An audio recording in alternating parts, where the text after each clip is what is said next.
Labą rytą visiems. Labą rytą. Pasiruošę tarnybai tėvynai. Gerai, sveiki. Na, kažkas vėluojantas, ne šitą, Atsargos karininkų sąjungos atstovas ir Roberta Burinskaitė. Labas rytas. Lietuvos gynybos ir saugumo pramonės asociacijos atstovė.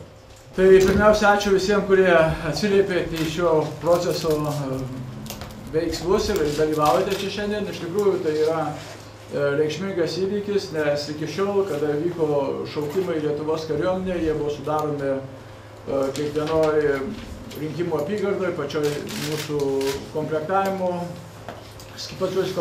skyriuose, bet tai vyko tam tikrą prasme uždaroje erdvėse. Mūsų darbuotojai kviesdavo, žiūrėdavo ir, na, matyt, galima ir taip sakyti, vertindavo, ką čia kviesti, ką sparčiau kviesti, spartesnių tempų, ką gal truputį prilaikyti, palaukti, kol jam ateis eilė.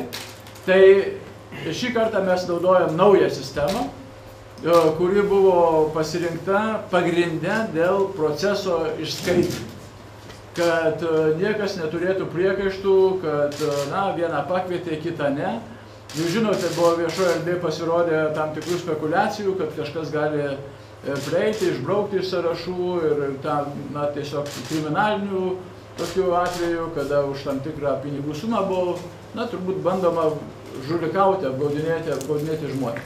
Tai šiandien mes panaudojam įstatymo apibrėžtą labai skaidrią sistemą, kada pasinaudojant naujom technologijom, ne individualia žmonių patirtim ar atranka, o kompiuteriniu būdu, bus iš visos jaunuolių aibės, kuri yra nuo 19 iki 26 metų, išrinkta tam tikra dalis, tokia dalis, kurios maždaug reikia, kad ateitų tarnauti apie 3000. Tarp kitko, galiu pasidžiaugti, kad ir padėkoti mūsų tarnybom, kurios dirbo šeštadienį, sekmadienį. Ir dar papildomai užsirašė savanorių ir dabar mes paskutiniam duomenim, ar teisingai pasakysiu, virš 1130. Virš 1130 mes jau turim į tą 3000 pūlą užsirašysių savanorių. Tai kaip ir naujas reiškinys, privaloma savanoriška tarnyba ir noriu pastebėti, kad ta savanorystė toliau tęsis. Ir 18-mečiai, kurie nepretenduoja į šitą sąrašą, ir 27 ir vyresnių žmonės gali susirašyti turbūt ir šiandien, ir rytoj, ir visą tą likusį laiką, kol vyks šaukimo procesas, ir nepatekę į šitą sąrašą 19-26 metų galės toliau susirašinėti, kaip mes turėsim, kurį šitą sąrašą. Žodžiu, viskas tęsiasi ir gali būti, kad mes priartėsim prie pusės, o galbūt ir daugiau savanorių, kurie ateis, nes turbūt birželio mėnesį vidurinės mokyklas baigs dabar besimokantys 19-mečiai, vaikinai ir merginos, kurie taip pat galės pasirinkti Lietuvos kariuomenę. Tai šiandieninė mūsų visų misija, kad ta atranka praeitų technologijų pagalba, jinai neturėtų jokio subjektyvaus atspalvio, o būtų iš tikrųjų atsitiktinė atranka.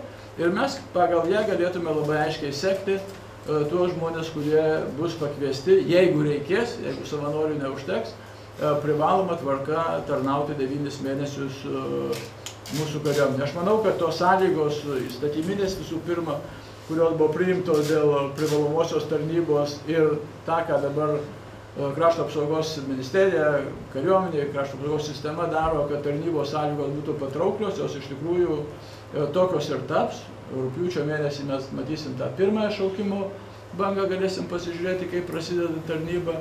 Na ir toliau kiti, kurie bus pakviesti vėliau. Tai dar kartą visiems ačiū, kad jūs būsit liudininkai ir galėsite atsakyti jūsų klausimus, kurie iškils visuomeniai.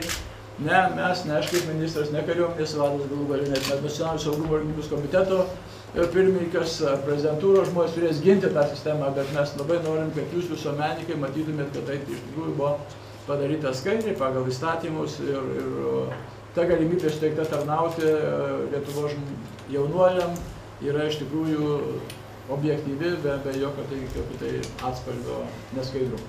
Ačiū visiems. Karo prievolė yra administruojama Krašto apsaugos savanorių pajėgų ir ją sudaro 6 rinktinės. Turi skyrius po poskyrį didesnėme mieste. Tai viso yra 6 skyriai ir kiekvienas turi po vieną poskyrį. Sąrašo A bus padaryti 6 regioniniai sąrašai B. Tai būtent į sąrašus B papuls tie jaunuoliai, su kuriais bus pradėta šaukimo procedūra. Jis bus šaukiamas. Tas sąrašas bus nustatytas eilės tvarka. Toliau į šį sąrašą įtrauktiems karo prievolininkams atsitiktinė tvarka, kompiuterinė programa priskirs atitinkamą skaičių. Mes toliau dirbsim stebint visuomenės atstovus. Sistemoje mes įvertinsim visus karo prievolininkus sistemoje esančius ir atrinksim tos, kurie šiandien yra reikiamo amžiaus, nėra parašę prašymą. Šis karo prievolininkas kokiam regionui priskirtas, tokiu būdu mes paskirstysim tos karo prievolininkus regionus. Turim karo prievolininkų apie 175 000, 50 000 jau atkrenta. Dėl to, kad jiems karo prievolė yra atidėta, taip pat dar dalis, matom, yra tikrosios tarnybos kariai kandidatuoja ir jau atlikę tarnybą, tai tas bendras skaičius preliminarus, kurie teoriškai gali patekti į sąrašus, 117–116 000. Inicijuojant, taip sakykime, inicijuojant kompiuterį, aš dar paminėsiu, kad šituo veiksmu, reiškis, 15 minučių bėgyje kiekvienam karo prievolininkui bus suteiktas atsitiktinis numeris ir nustatyta jo eilė atitinkamam regionui. Tai truks maždaug 15 minučių, per kurią būtent ir visi turės palikti šitą patalpą, išskyrus tos, kurie gali dalyvauti. Taip.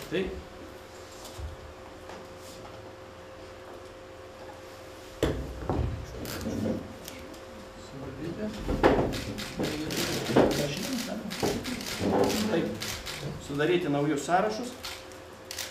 Vieną kartą paspaudus pradėjo vykdomas sąrašų generavimas dabar. Taigi, 15 minučių. Dabar tikimės, kad iškris. Geri visi. Tai dėkui žurnalistams ir